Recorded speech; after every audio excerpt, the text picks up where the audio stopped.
দেখো, হিন্দু ধর্ম, আমি হিন্দু শব্দটা খুব বেশি রোচক মনে করি না। আমার কাছে আমি ভারতীয় বলে বলতে পছন্দ করি, যদিও সমস্ত ভারতীয় ভাবনা দর্শন সবকিছুই পরে হিন্দু বলে একটা ট্রান্সফার হয়েছে, সেটা ঠিক আছে। সেটাকে সনাতন ধর্ম বলা যায়? সনাতন ধর্ম, একে সনাতন ধর্ম যারা বলছেন তাদের সনাতন ধর্ম সম্বন্ধে কোনো আইডিয়াই নেই। সনাতন ধর্ম কাকে বলে ওনার কোনো আইডিয়াই নেই। সনাতন ধর্ম চেঞ্জ করে, পদে পদে চেঞ্জ করে। সনাতন ধর্ম মানে হচ্ছে behavioural practice, rather best practices, সেগুলো হচ্ছে সনাতন ধর্ম। সেটা তো চেঞ্জ করেছে, কালে কালে চেঞ্জ করেছে, তাই না? যেটা সে, আমি তার মধ্যে যাচ্ছি না। যারা মাছ মাংস খাওয়ার কথা বলছো, সেখানে বলি যে আমাদের যে বৈদিক ধর্ম, সেখানে তো র্যাম্প্যান্ট মাংস খাওয়ার ব্যাপার ছিল। কারণ বৈদিক ধর্মের মধ্যে যেটা সব প্রধান হচ্ছে যাগযজ্ঞ। সেখানে যে সোমযাগ, সর্বশ্রেষ্ঠ যাগ হচ্ছে সোমযাগ, সেখানে পশু যাগের ব্যবস্থা থাকতো। এবং পশু যাগ যদি আলাদা করে হতো, সেখানেও তো পশু দিতে হতো। এবং সেখানে কিন্তু গরুও কিন্তু তার মধ্যে যেত, বন্ধ্যা গাভী অবশ্য, বন্ধ্যা। এবং প্রধানত বৃষ, কারণ ঋগ্বেদের মধ্যে বহু জায়গায় এরকম আছে যে ইন্দ্র বলছেন, ইন্দ্রের একটি পুত্র ছিল, সেই পুত্রে জয়ন্ত নয় আরেকজন পুত্র, তার স্ত্রী প্রচুর পরিমাণ রান্না করেছেন। রান্না করে বলছেন যে সবাই এসে গেল, কিন্তু আমার শ্বশুর এখনো এলেন না।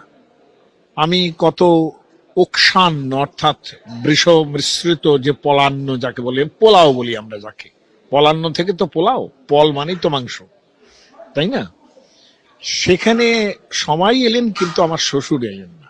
এবং ইন্দ্র এরকমও বলছেন যে আমার 15টা অন্তত 20টা অন্তত বৃষ চাই, যাতে আমার পেটের দুদিকে দুটো কুক্ষি বেশ ভরে যায়, এইরকম বৃষ কিন্তু প্রয়োজন আছে আমার। তাহলে মাংস খাওয়ার চল তো ছিলই। এবং যখন যজ্ঞ হতো, সবসময় যজ্ঞের অবশেষ খেতে হয়।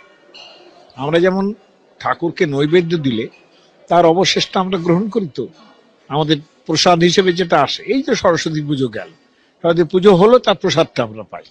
তখনকার দিনও যজ্ঞ শেষ ভক্ষণের ব্যাপার ছিল।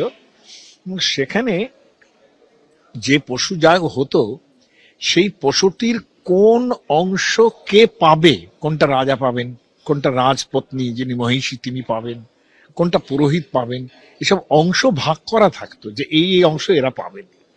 কাজে যথেষ্ট প্রচলন ছিল বৈদিক কালে।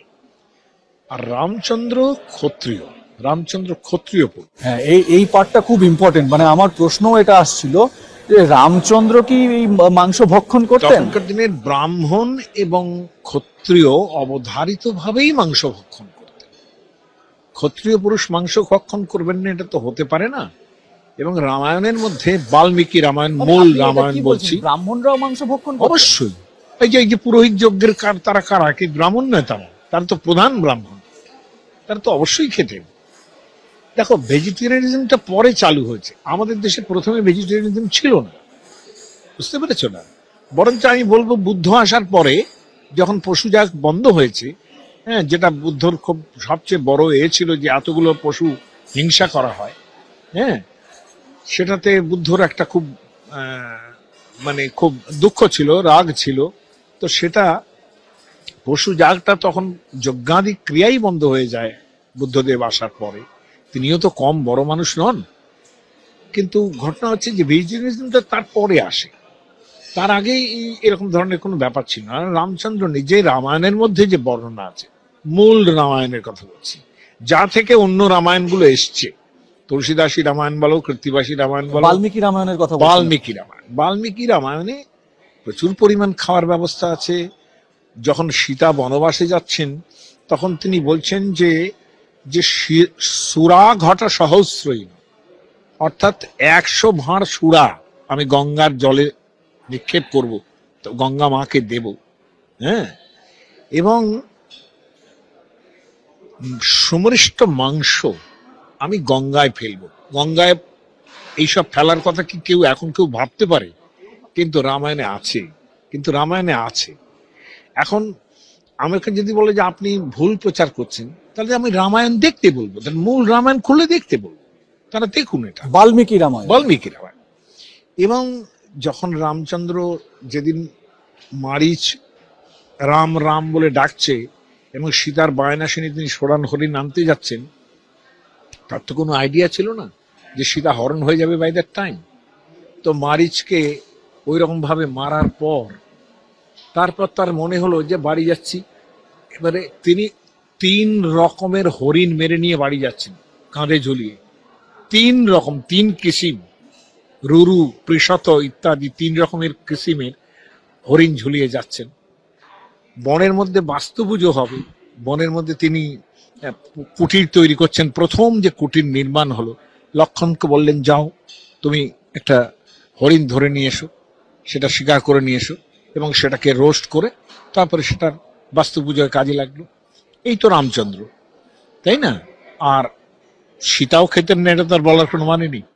মানে আপনি যা বলছেন মাস্টারমশাই, মানে এখনকার যারা এই রাম রাম নিয়ে যারা এত লাফালাফি না না, করে, আমার তো তাতে আমার না, আমি বলছি একটা তারা কথা তো শোনো, ভীষণ রকম খেপে যাবে। আমার খেপে যাবে কেন?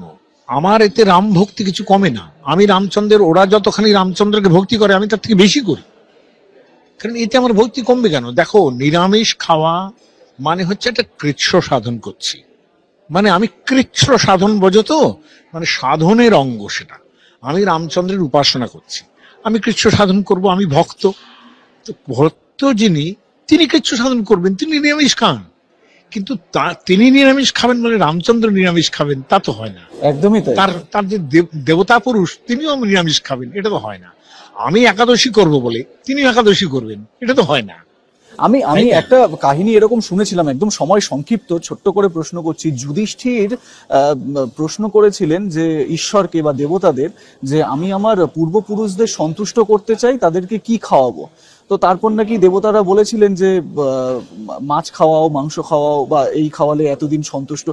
এটার না কতটা না, এটা সত্যতা তো রয়েছে?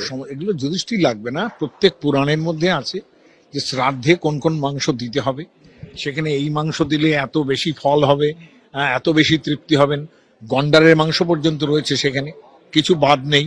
হ্যাঁ হ্যাঁ, এ পাঠির মাংস, এসব নানান রকম মাংসের রেস্টুরেন্ট, আমি একটা ইউটিউবও করেছি এর উপরে, মানে শ্রাদ্ধের খাওয়া বলে, সেখানে কি পরিমাণ মাংস খাওয়া হচ্ছে সেটা কোনো। কিন্তু ওই যে বললাম যে এটা উঠে গেছে, এটা পরবর্তীকালে উঠে গেছে, কিন্তু প্রাচীনকালে ছিল না। ছিল না। রামচন্দ্র মাংস খেতেন না, এটা এইটা ভুল। একদমই তাই। আমরা নিরামিষাশী বলে রামচন্দ্রকে আমরা নিরামিষ